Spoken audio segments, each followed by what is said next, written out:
Mediclaim स्वतःसाठी नको, तर तुझ्या मागे असलेल्या आई, बाबा, बायको, मुलांसाठी घे.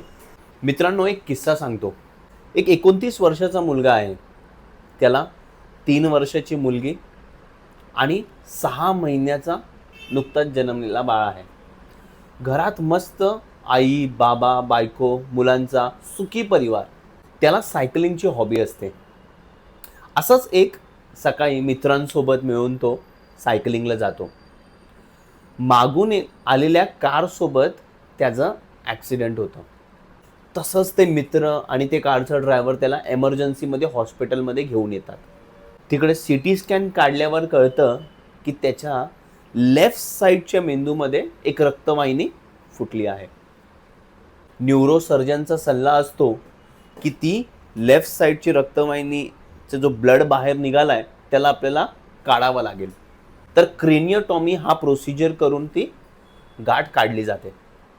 ऑपरेशन तर होतं, मात्र त्याचा राईट साईडचा हात आणि त्याचा पाय आणि त्याचं बोलण्याचं केंद्र काम नाही करत.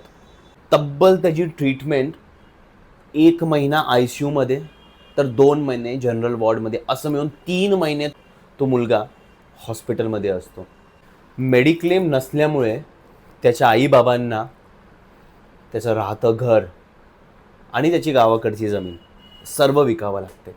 शेवटी तो बरा होतो, पण एका मेडिकल एमर्जन्सीमुळे त्याची पूर्ण फॅमिली आर्थिक संकटामध्ये येते. मित्रांनो, उद्या काही घडेल त्याच्यावरती आपला नियंत्रण नाही आहे, पण उद्या तुम्हाला काही झालं तर तुमच्या आईबाबांना, बायकोला कुणासमोर जाऊन पैसे नाही मागावं लागणार किंवा राहतं घर नाही विकावं लागणार. एवढं मात्र करून ठेवा.